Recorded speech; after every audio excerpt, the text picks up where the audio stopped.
Hey, Shez. Welcome. Hey. It's 2025. It is 2025. I just wanted to bring you in because you were pretty instrumental in helping us put together the new services agreement. I don't want to go like word for word through the new services agreement, but I think it's important let's just talk about, how long you've been with us? This is year 7. I've been here 6 years. I'm working on my 7th year. All right. How many tickets have you seen? Is there a ticket that you haven't seen? No, there's not a ticket I haven't seen, actually. Yeah. And let's just put it in perspective.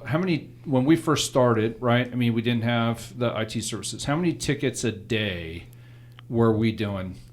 It is what it is, right? Daily, so it's interesting because I would say probably 3 to 5. 3 to 5 tickets. But that time period, there was days without tickets. So there was days where it was just maintenance.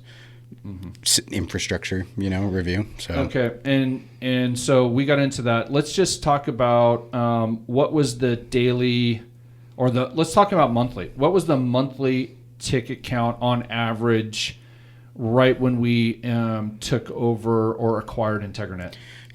So when I was running the reports back then, we were sitting between 750, 850 a month. Okay. Right around that. Okay. What are we going to do for monthly? What did we do for monthly tickets in December 2025? December we did 1450, and that was a quiet month compared to the last couple. What was November? November was just under 1600. So 1,600 tickets in the month. Yep. Okay. Here's what's crazy, right? And there's a lot to be said, and thank you for this, right? But you hear about this all day long.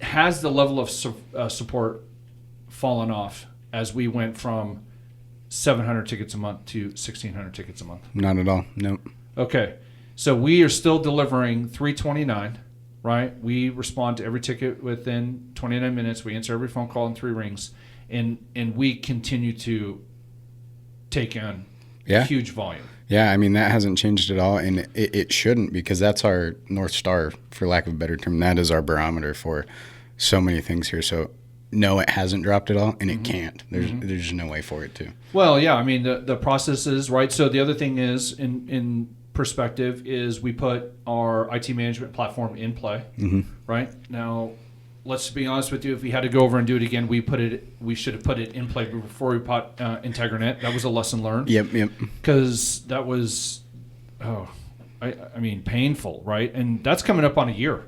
It's coming up on it. Yeah, we'll be a year. February, end of February, early March. Right around there. Yeah. Okay, so let's talk about the services agreement. When we first started out, and mind you, that we hadn't changed the services agreement since we first started. No. Right. Okay. But there's been a lot of things that have changed, right? First of all, technology's changed. Coming through COVID, right? Everything got ramped up. Everything moved to the cloud like overnight. Those created a lot of challenges for us. But we still obviously maintain 329, right? High level of customer service. But I think I want to talk about, just at a high level, why we created the services agreement, and where it was and where it is today, right? What we used to do, and we've continued to do it, but we never put it on paper. And I think when you and I and the rest of the team, right, because we put the drafts together and we floated them all the way around, like, I mean, how long did it take us to put this thing together? Oh, it's been months of different iterations, I think. Review. We knew it was coming. We knew that we wanted to launch in 2025, which it is.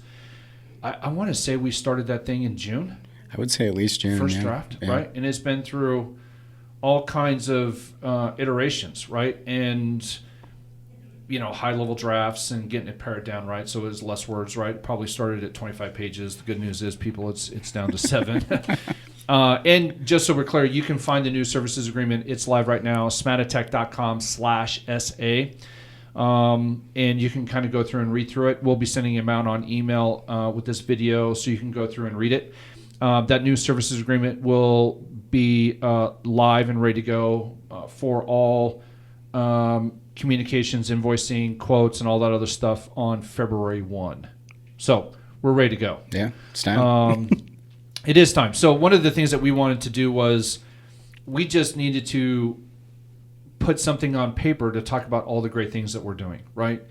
Clearly identify the help desk, like what the help desk does. Clearly identify what bench services does. Clearly identify what field services do, right? and I talked about in the previous video is, right, those are our teams, right? Help desk team, hardware and procurement, field services team, our global admin team, gold team, which is the sales and marketing team, which we're part of. And then the 3 units that you manage, right? From a client services admin, you've got help desk, hardware procurement, and field services. Right? There's a lot. And plus you're managing our entire IT platform. So you got a lot on your plate.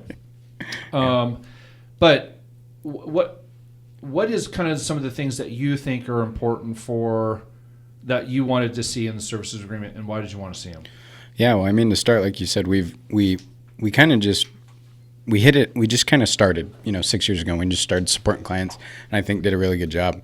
And like you said, to start, we couldn't offer all the things we offer now. We didn't have the staff. We didn't have the staff. And as we continued to grow, we started to figure out what we could offer. We did it at a very high level. And so kind of what I'm getting at, the first thing I wanted to do is I wanted to provide transparency like you do in all things. That's something we push really hard is here we don't hide anything as an IT partner. We want the client to be completely aware. So to start, that was kind of the main thing is, some people would ask, do you guys offer this? Can I ask you guys to support or manage this platform or system? And it wasn't a no, it was we needed to figure out how we could do it. Right. So that was a big thing there, So I don't know if you talked about it a little bit, but, we do have the ability to support line of business applications, third-party support, whatever you want to call it. Well, I hold on, thought there. Here's the interesting thing. So we have become experts in a few programs, right? I mean, QuickBooks, like we don't natively support QuickBooks, but we do a ton of QuickBooks, right? I mean, there's a lot of accounting softwares. There's a lot of manufacturing software. And we've just been doing it. We didn't have a way to track it. We didn't have a way to... We just learned it and we just delivered the product. So I think what's interesting is that clients are calling us for that third-party support, and they're calling us for one reason only, is because we respond to it, we take ownership, and we fix the damn thing. Yeah. Oh, we get told all the time, I'd rather just have you guys look into it than into it, And I think we all feel that same pain even on our side. So, yeah, and it's just cool because we, like you said, we just were doing it. We didn't have a way to track it, describe it, kind of explain it to clients. But also as clients grow and double in size, they want a team that's familiar with it. So the other part is we had to structure our team around supporting those kind of applications. So right. I know you briefly mentioned the pods. The pods directly relate to the service agreement. They're very much intertwined in how we operate.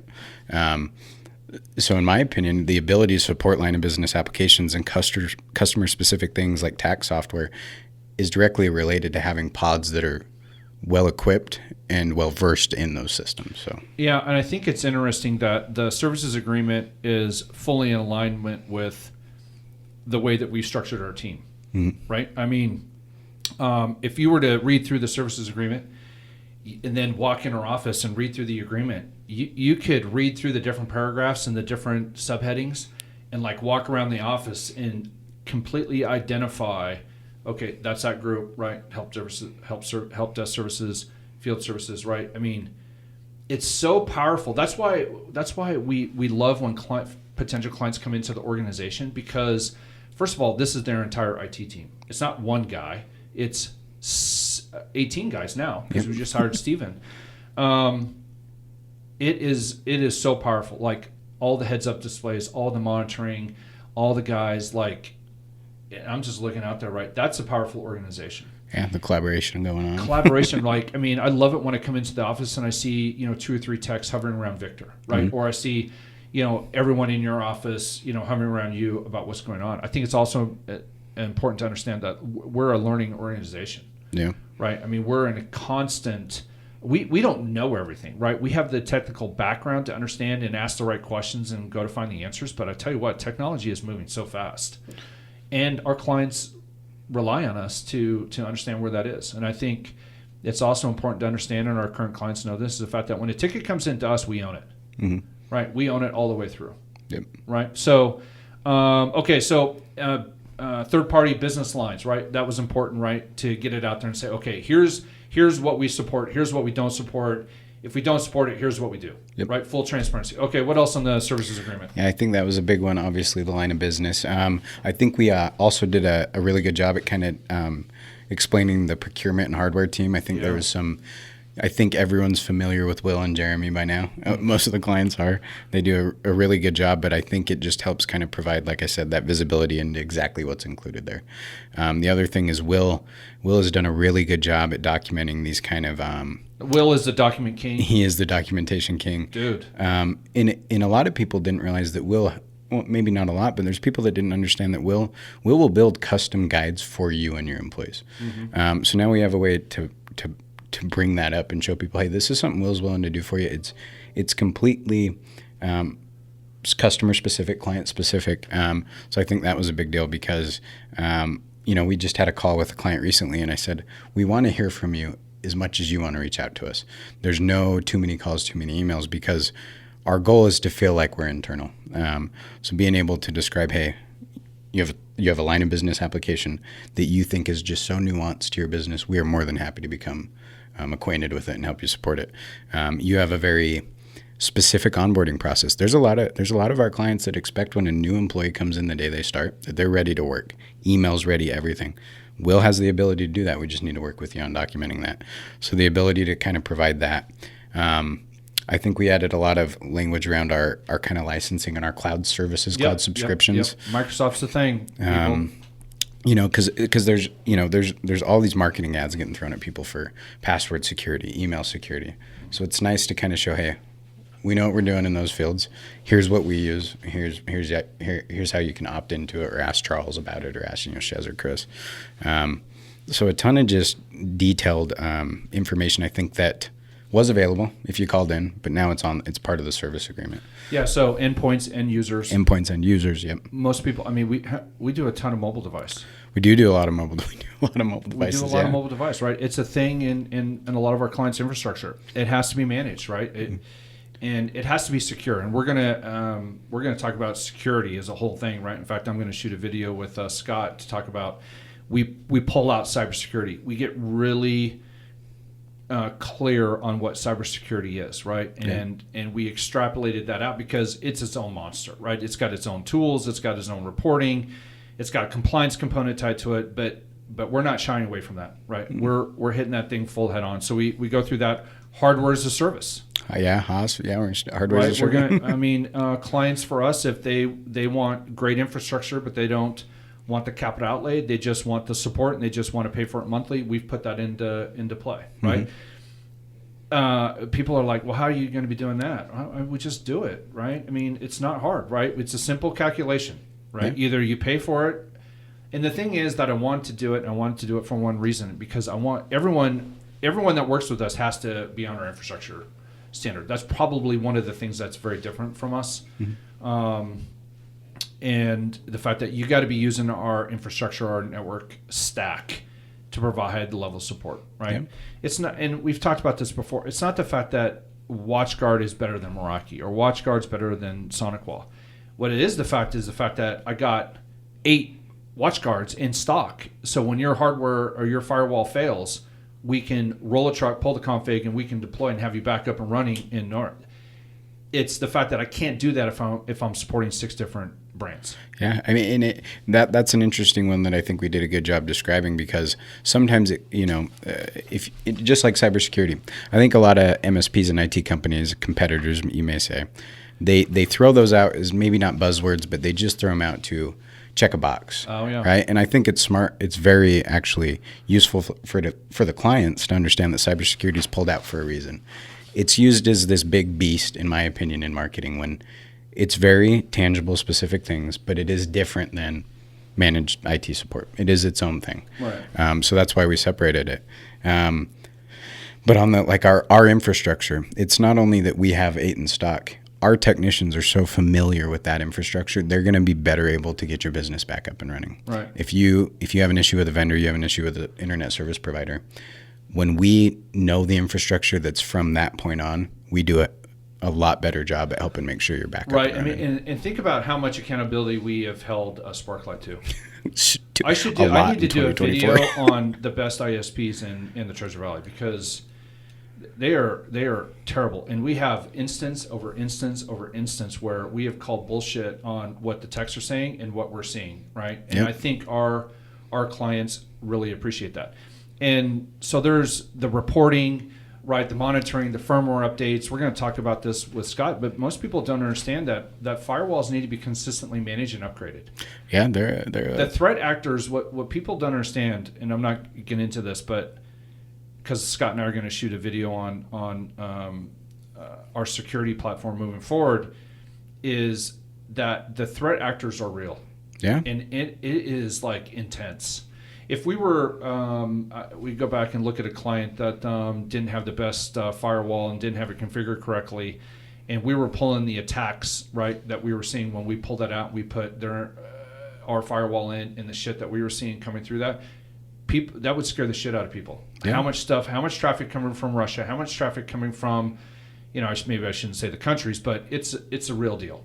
It is a real deal, and a lot of people I think they're safe from it just because they're not targeted, right? Mm-hmm. Well, it's a little for lack of a better word, but what it is actors don't always act on a target. What they act on is what's vulnerable. Yeah. And that's where we come into play. Is it's not just, hey, whether you have 10 employees or you have 1,000 employees. The point is, are you vulnerable? Is there risk, and can we help remediate that risk? And that's just my opinion on that. But and another thing we added, I think, too, is we've always done network monitoring for our clients when we have the ability to do so. But coming from the voice days. Coming from the voice days, yeah, exactly. But network monitoring is also something that can mean multiple things, right? It's that's kind of the high level terms. So we've kind of explained, and for a lot of clients that have different compliance and different things that you'll get into with Scott, the monitoring several layers deep is a requirement. So that's something we've always had the ability to do, but now we've explained it. Yeah, we pulled it out, right? Mm-hmm. Because, like I said, it was easy to do on the front side of it, right? Because it wasn't as complicated. God damn, it's complicated like today. Like, I mean, we moved everything in the cloud, and security just like went, exponential, right? Yeah. I think one of the cool things that I thought that we put in play, and as I sit here and talk about all the great things that we did in 2024, I talked about that. We did the exercise with the team. Yeah. All right, and for you people, just once again a little insight to what we do. So we had the entire team in the conference room, and we wanted to talk about progress. Right, we defined progress, and we popcorned and whiteboarded all of the things that we did in 2024. How was that? How powerful was that? It was super powerful. Right. It's impressive. And for me, right, I was like, okay, so this is what we did in 2024. Right. Now the benchmark has been set. What do you think we can do in 2025? And it's really bit powerful. And I think that also is in alignment with what we've got going on here. Yeah. Right. It's crazy how when you know what you're doing, right, and technology is what we do, it's not who we are. In our mission statement, we keep your computers and internet running fast and secure, which I think we're going to be modifying. A little tidbit, we're going to be moving that from computers and internet just to straight technology. Yeah. Like anything that's got a network or an IP address, I mean, we're in it. Like clients are wanting to know all the things. I think one of the cool things that we added is the definitions of our backup and retention systems, right? So Synology is our pony that we're riding. Yep. But we also have a public and a private cloud solution for offsite backup and retention. And I think clearly defining that, because what most people understand, they're just like, yeah, I got a backup. Well, is the backup being backed up? If there's like, a fire. Right? Or the fact that, did the internet connection go down? Did the backup not back up? Right? We're monitoring all that stuff in our systems here. So that's probably one of the underappreciated, right? We want backups of everything. We want all of our clients, and we're going to be putting this initiative forward for 2025, is every client needs to understand that their Microsoft 365 email is not backed up. Just because it's on Microsoft's cloud infrastructure, it's not backed. There's no retention. You need to be backing that stuff up and have access. And the reason why we say that is because we've had numerous instances where emails have been deleted, and clients are coming to us and say, well, I thought it was, always backed up. That's not the case. Yeah. Right? You need to be backing up your email. So that's clearly defined in here, so I thought that's good. What do you think about printers? Yeah, they're still there. Oh, man. We don't support printers, but we support printers. 24/7 remote monitoring and managing, cybersecurity. I think one of the other things is we kind of strategic planning and consulting. I think we've been doing more of that. Clients have a business objective, coming to us and say, okay, we want you to do a little research, give us 2 flavors and figure out kind of what's going on. So I think that's been fantastic. Well, yeah, to add on that real quick, something not to stray away too much in 2024, as we've continued to grow, we've been able to see a lot of clients grow. As we are aware, acquiring other companies is interesting. There's a lot to it. Interesting is an interesting word. And I could go crazy on that, but the strategic planning and consulting, I'm really confident that when, if a client of ours is being acquired or acquiring another company, we've done that more than once in the last 8 months, and we've learned through that process. But technology can be forgotten during that transition, Mm-hmm. Intellectual property during the purchase and all the different things that come with it. We've been through it. We've been through it multiple times. We know how to help with that. So a lot of what I'm bringing up on the service agreement, I know it is directed towards the clients, what we've changed to bring visibility to them. It's also to show what we can do in the capacity we have. I think that's interesting. And, I think it builds confidence in what we're able to do and where we're able to help. And then, like I said, it brings kind of transparency to how that's accomplished. Yeah, I think the great thing that the services agreement it does for us is the fact that, and this is hard for me to swallow, right? This is right. Not every business is a great fit for our company, right? We are not a break fix shop, right? We just don't operate in that kind of realm, right? We are a managed services provider, right? We are proactive. We are putting infrastructure, we're putting tools in place, and we're monitoring all that stuff to be proactive. You hire us for your systems not to go down, right? And then if they do go down, that we've got a process in place to bring you up ASAP. We don't work well, and I think we learned this from purchasing Integranet, is the fact that we don't understand break fix. Like, you call us and we send someone out to go fix it. That's not what we do. Now, we definitely do have break fix clients on Integranet, and we're going to continue to take care of them, and we're going to provide them at a high level. But we're also going to continue to educate them on the fact that, listen, there's a better way to do this, right? I mean, there are some old school clients out there that we get that, right? And managed services is more expensive. Right, but there's also it's almost like insurance, right? Who the hell are you going to call when it doesn't work, right? And the thing about it is that it probably didn't need to not work, right? Had you been doing some of this stuff, but computers need to be constantly updated, right? There's all the patch management, firewalls. I think that's one of the biggest thing is people don't. Just because I have a firewall, you have no idea, right? As new threat actors come into the market or come into the space. WatchGuard, Meraki, Sophos. I mean, those guys are constantly updating their firmware, right? And if that's not happening, and your firmware is end of life, or your firewall is end of life, or it's not been current, you're susceptible then to a breach. Yeah. Right. And we kind of spell that out there too. So monitoring, implementation plan, things that we don't do. I think it's important to talk about the things that we don't do. So normal business. Let's talk about after hours. Yeah, so I think something too. I've been working on for the last year a ton. We rolled out a true IT service management platform to help make us better. And one thing, so we've used a lot of good vendors over the years that have helped bring us to where we are. I'm not going to discredit that. But as we continue to grow and mature, and we have clients from Pittsburgh to San Diego, we have employees of clients in Mexico and Brazil. The time zone's a thing. Yeah. And what we've always been able to do is we know where clients operate from, but we've never had a true way in a system to track when those requests come in. So we have a true way to track after-hours support now because, we are here Monday through Friday, 8 to 5. If there's an emergency, if there's anything we can do, you can definitely get a hold of us. I know many clients have already done that, but we've never had a way to track, really business hours in our ticketing system. So well, we're doing that, and then the thing about it is that we weren't billing for that. Yeah. Right. Let's just be clear about that, because we didn't have a way to do it, but we still provided that level of service. Mm-hmm. Right. So it was costing us on the other side because we were playing the team to be on and handle those phone calls. So now we get a way to track those phone calls, and then it also provides a level of accountability to the client. Let's talk about what you're working on right now and our client services portal, because I know I'm super excited about that, because one of the things that you said, and it's really important, is the fact that we really try to be the technology partner, right? And we want to be like we're in your office, right? Yeah. We really strive for that. And when you come in here and you see that, you're like, okay, shit. It says it on the website, right? They talk about, Charles is talking about, Chris is talking about, Scott's talking about it on our meetings. And then they come into the office and they're like, holy shit. Yeah. It's real. Yeah. You know what I mean? And because the marketing is terrible, right?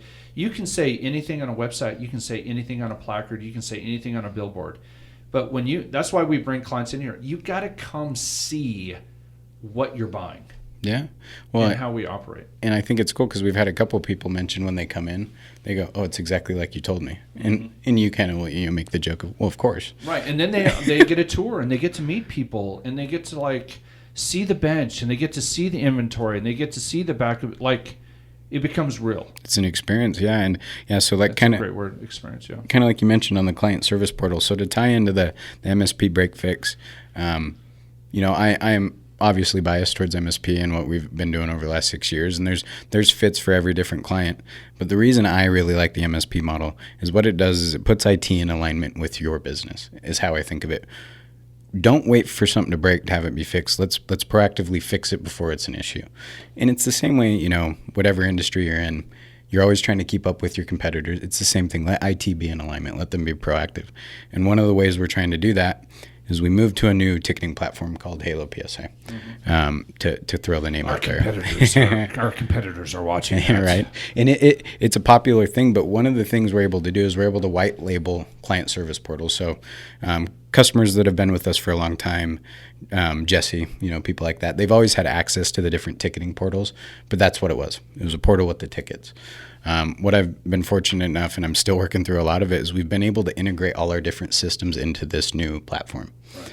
When I'm able to integrate those systems, these client service portals can then have options. So, for example, we do a lot of quotes. Will's team does a lot of quotes, the procurement hardware team.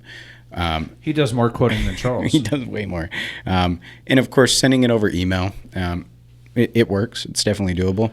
We can now just enable the ability to view and approve and reject those quotes from the portal. Well, and I think the other thing is the fact that so we work with a lot of IT directors, yep. Right? Let's just be clear about that, right? I mean, we are all about helping IT directors and their small staff supplement their infrastructure, right? We do have clients where we are the IT director, right? We do a lot of stuff, but let's say like you said, we'll pick on Jesse.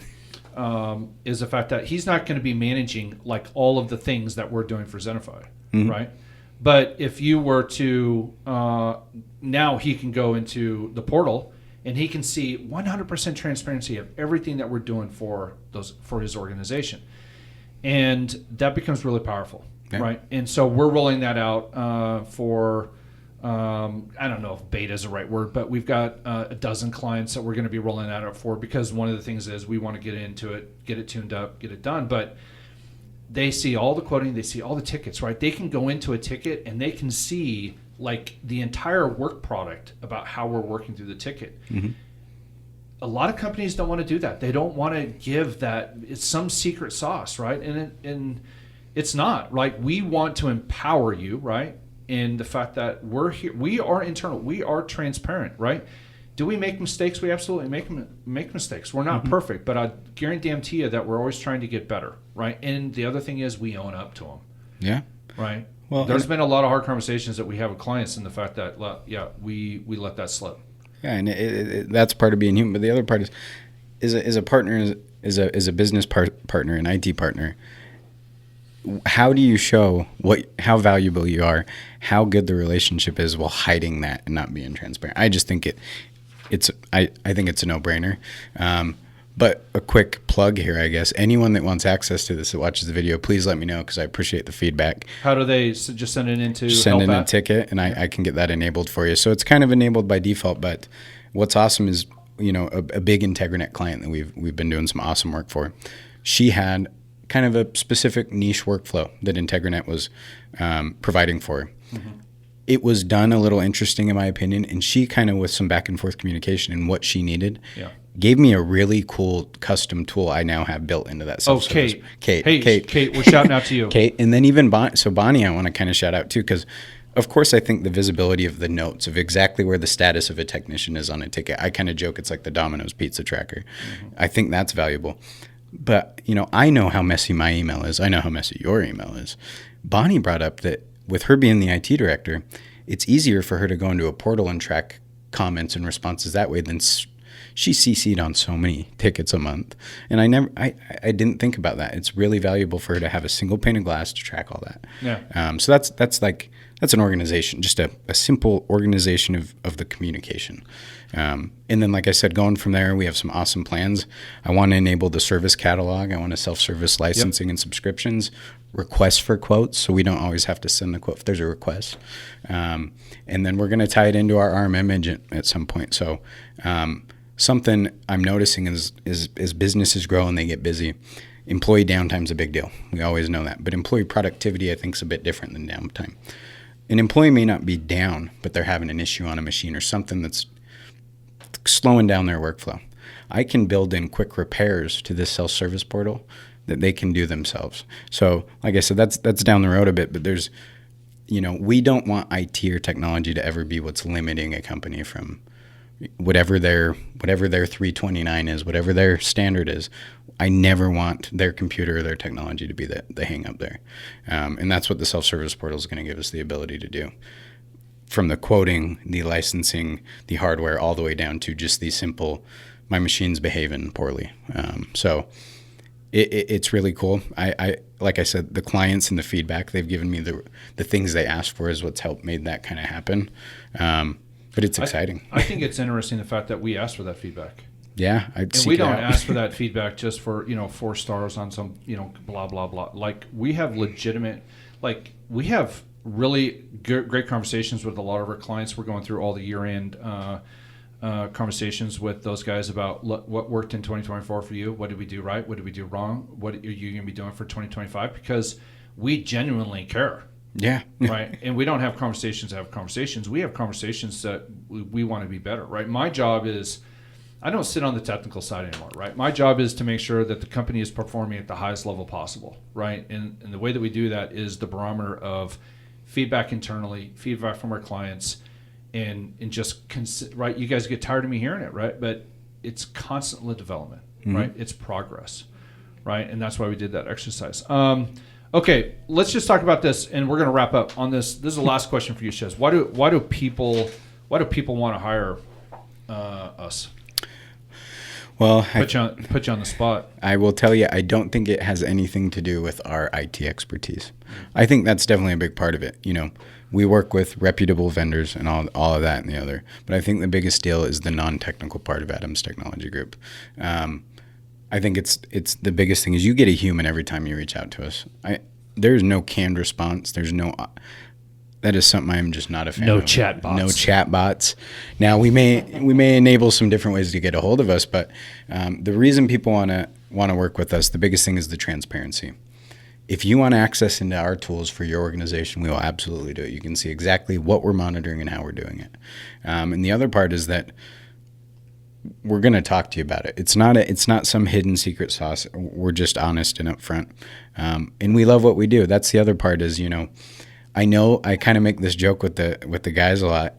People don't reach out to IT when stuff's going well. Now there's planning for projects, there's acquisitions, but IT is there for when something breaks. Now we don't like when things break, but we love when you reach out. And I think that's felt and it's noticed that we genuinely want to make sure you get back up and running. Well, and I think that's why I talked about the pods earlier in part 1 is I think we've had that under concept for almost 2 years, 18 months for sure. The pods, absolutely. And because we knew, right? I mean, our techs carry a high level of institutional knowledge, right? And we want to maintain the relationship. I said earlier, listen, the easiest thing for me and the most profitable thing for me would have been to throw all the help desk into a call center.